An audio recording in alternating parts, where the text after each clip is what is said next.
I consider myself to be a reasonably smart woman. I've built some wealth, I've invested, and I have an accounting degree and worked in finance. But I promise you that I have made some embarrassing purchases that I regret. I want to save you guys the money, and I wish somebody had told me these in the past. So here are some things that I do not buy anymore. Number one, Renee Kaorila. I'm going to tell you now, the quality is abysmal. I heard the stories, but I didn't want to believe them because they were glistening and calling my name. These were even on discount of over £1,000. And on the first wear, it tore. You see that? The investment piece lie. When you spend your money on it, it's an investment. These are investments. I even bought a red bag that I don't like because it's an investment. True, the value of a lot of luxury items go up, but not every single piece does. And unless you are an actual reseller who's going to sell the items that you bought that you liked, what is the purpose? You'll make more money by putting your money into an ETF. Skincare marketing over science marketing. You will not see me wearing Glow Recipe. Who said that? You won't see me in a trendy brand that does not have an R&D department. Research and development. There's marketing and there's science. I'm old school. Give me the products. Let me read the research paper. I don't want pink glitter. Luxury candles. To be fair, I do have a luxury candle burning, but I promise you it's the last one. Bit of an addiction, but £120 to £300 on candles is insane. The concept of feel good. You know what feels better? Therapy. The fact that they are also endocrine disrupting, depending on the candle, let me save my money and my health. Finally, the trend trap. Anything is, oh my God, you need to get this thing right now. You need to get the AP thing, then this collaboration, and this and that. Once I know it's part of some kind of trend or new pop-up thing, I'll wait. Bottega pouch, everybody had it. Dior saddle, everybody wanted it. It was hot that year. You bought it, £5,000. £1,000, 300, 100, it doesn't matter. 2 years later, you look at it and you cringe. Nah, classics is the way to go.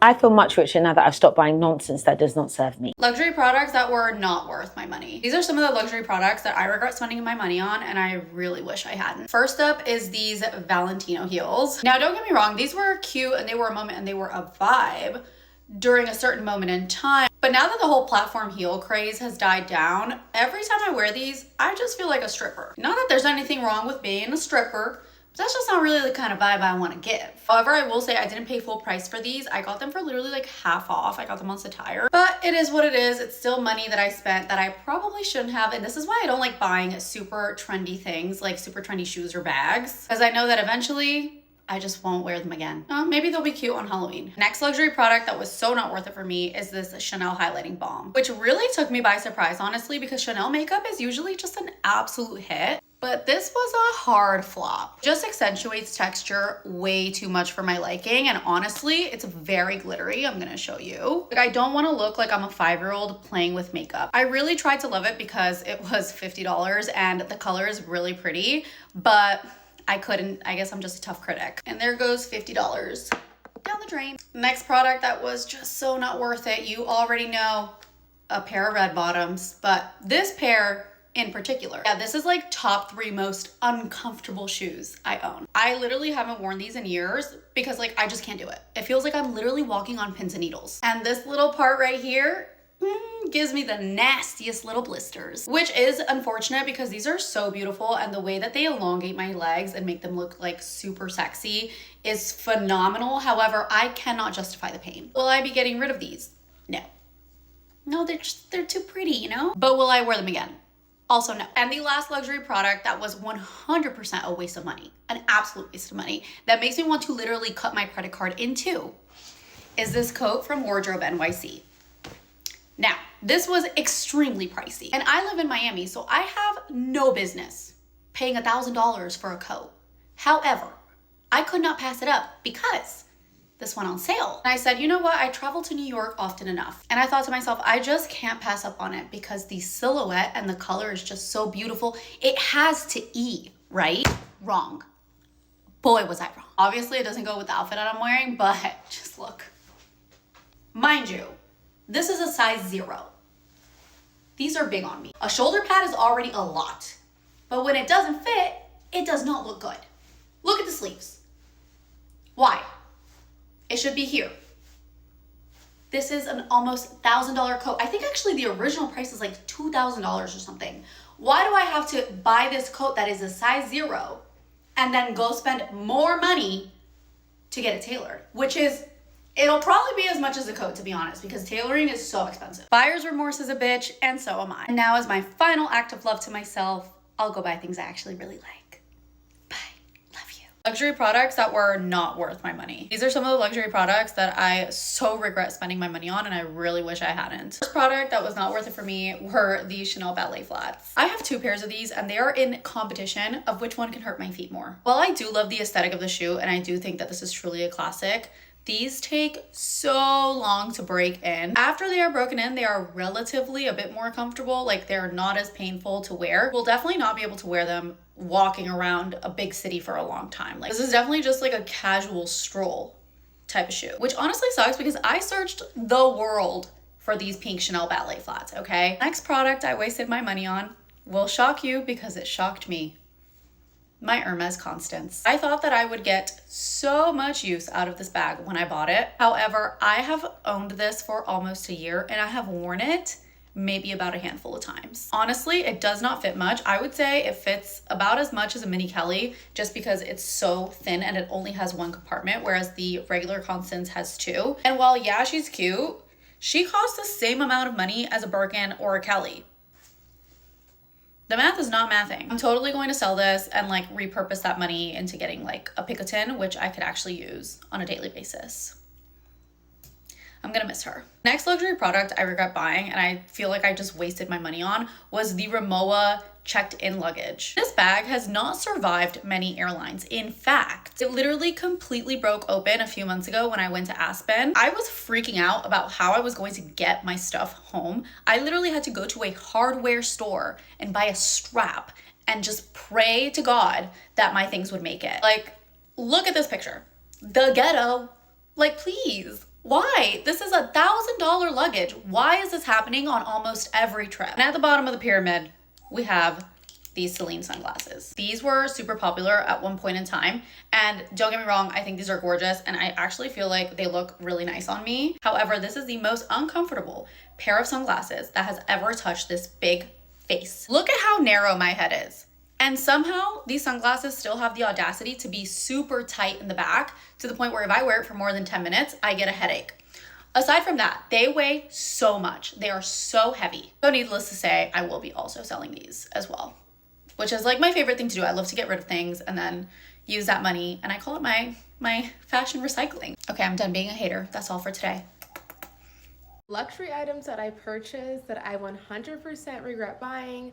Once upon a time, I had to have these items. I needed them in my life, and now they are just collecting dust in my closet. Up first is this Saint Laurent lunchbox bag. It is so cute. When I saw it, I was like, oh my gosh, I have to have this. I just thought it was very unique and interesting, but it's not very functional. If you're wearing this out and you need to get something out of your bag, you literally have to pull these open and then reach in there. It's just like a lunchbox. I actually have not really even worn this out. It's just been sitting in my closet because I can't part with it because I do think it's very unique and cute. So what do you guys think? Should I just keep this one or should I sell it? Up next are my Gucci loafers, and you may look at these and say, wow, looks like you've broken them in. You've got some good use out of these.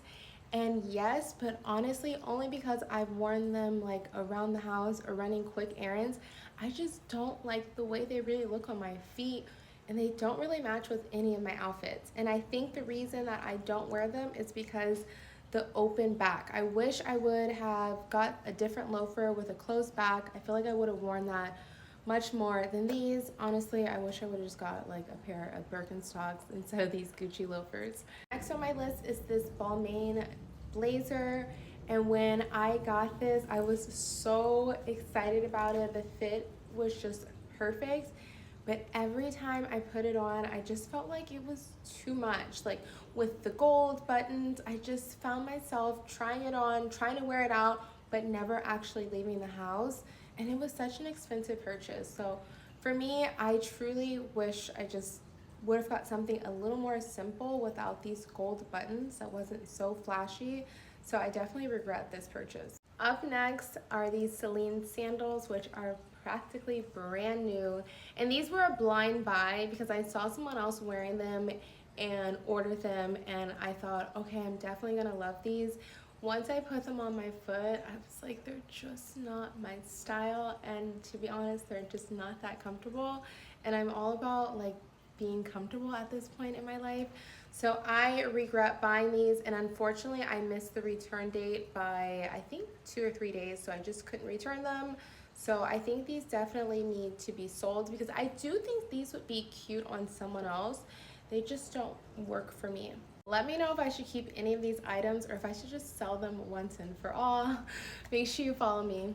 Bye, ladies. Expensive things that I regret buying as a frugal 31-year-old. I am always on the hunt to try to find things that will improve the quality of my life, and the ones I'm about to list here do not cut it. First, as much as I love Apple, the Apple Watch is not it for me. I don't find much use for it. The main issue I have is that the data that it's giving me is not enough for me to meaningfully change my workout in any way. Also, if I try to wear this for sleep tracking, I'm sure I'm gonna knock out my partner. The second thing is business class flights, particularly ones that are under 3 hours. I went on a flight from London to Amsterdam and I got upgraded to business class. I realized that the only difference was that the middle seat was empty and you also get served food. But when you get served the food, you literally only have 5, maybe max 10 minutes to eat, and then you already have to go for landings. Third, I'm gonna knock Apple again. These iPhone cases do not last. This is 59 pounds and I thought it would be great on my iPhone, but the issue is the phone case does not do well with exposure to water. So the sides will start bubbling up, and the good thing about Apple is you can get it replaced. I've already gotten it replaced 2 times. If you have any good replacements for these items, let me know in the comments below. If you enjoy this type of content, make sure to follow for more.